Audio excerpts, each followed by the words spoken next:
from Doran just yet. The Jack's really hitting his stride right now, not even with his first item completed, but T1 look like they're going to go fight for this one. Cease and desist comes down, Lucid's in a lot of trouble, and he should be taken out. He does flash, tries to get back over, but Peyz with the killer instinct was already there. Siwoo making his way in though, and Faker's in a lot of trouble. The flash, the Grandmaster's Might, and down goes the lock, but still the shockwave connecting onto two. Siwoo is dead, but T+ still looking good in the fight as Keria flashes away. 2 for 2 so far, but the Orb is still doing a lot of work, but Peyz is doing more, picks up the double in the end. And is it curtains for T1, or is that just all they get? A Smash gonna be able to get at least one back, so a 3 for 3 as it stands. I think the big winner though in this fight is T. So yes, the Jax is a problem, but the rest of the 80% of the game is a larger one for D+. It certainly is. Well, Curtain Call is going to come in here as Oner gets to the back of the pit. The Dragon taking a lot of damage as Lucid comes in.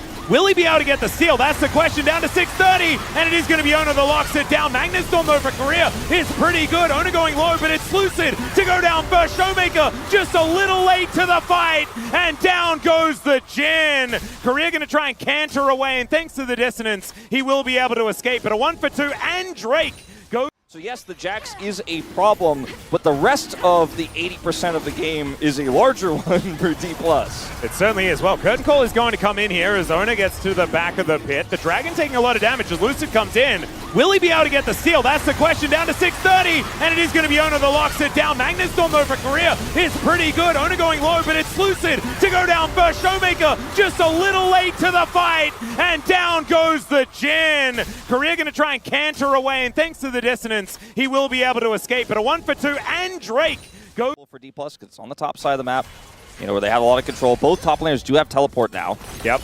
And so if they can win a fight here, they're just right back in it. As maybe Keria is caught. Yeah, there's a deadly flourish. He's taking a lot of damage. There's the Hextech ultimatum. Gets himself over the wall. Cease and desist comes on forward. Keria in a lot of trouble. There's now Smash is fighting Peyz, but I don't think he likes those odds.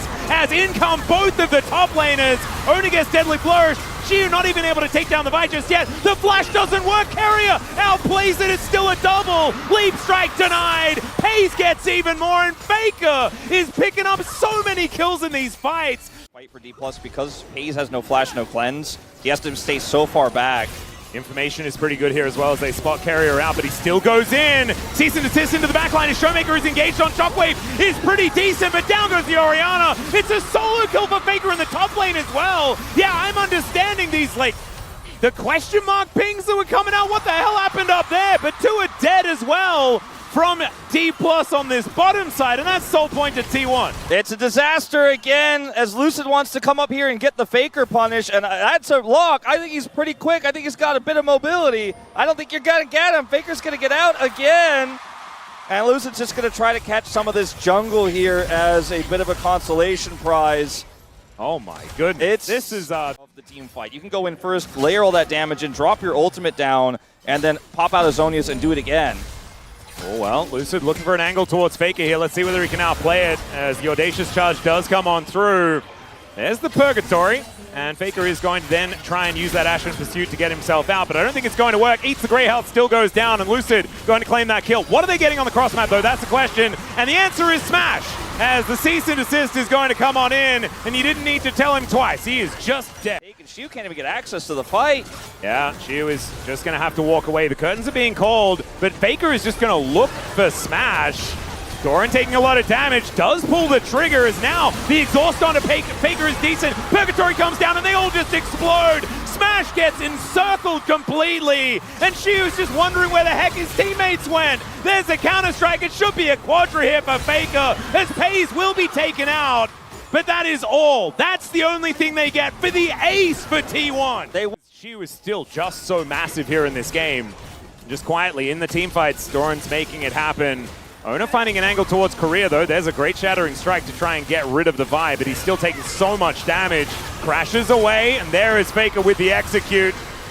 As Lucid also throwing out his ulti, but I just don't know whether it's going to be enough to save Siwoo, who's on the other side of the fight, just dying. Oner going to Volt Break him, and down goes the Jax once again. You almost killed the Olaf. Now they've got Ocean Soul. I've had it for a little while here. Faker shouldn't have been given the nail gun, Wolf, as Lucid is in a lot of trouble. Shockwave does come on through, though, and Faker will be shut down. Clockwork Windup going to be helping out there as ShowMaker does get that kill. Can they punish Doran? I don't think so. He doesn't have flash. Faker and Keria making their way over. The Purgatory combo alongside that Hextech ultimatum is so dangerous as there's the cease and desist. They do try and flash their way. There's the combo! He's going to be the target. The combo in the backline, though, is massive. But still down go the carries. Lucid is pushed away. She was still at full health, but he's missing all of his teammates. Lucid going to try and escape, but there's a counter-strike and a dream here for this Jax. And unfortunately, it's going to turn into a nightmare as Lucid's going to escape. But I mean, where are you going to go, my friend? Maybe we'll to see him game in number game 2. two. Yeah, I think you and I are on the same page on that one. The only person more upset than CV Max about that team fight is Valdez, as the blast cone gets Peyz away. Siwoo made the play, they had the combo, but they were just too far behind. The fact that at 10,000 gold behind, D+ got that fight in the first place is I think what the T1 coaching staff might be taking a look at after this game, but ultimately they still win it. They're so far ahead. No cooldown on that Zhonya's for Faker.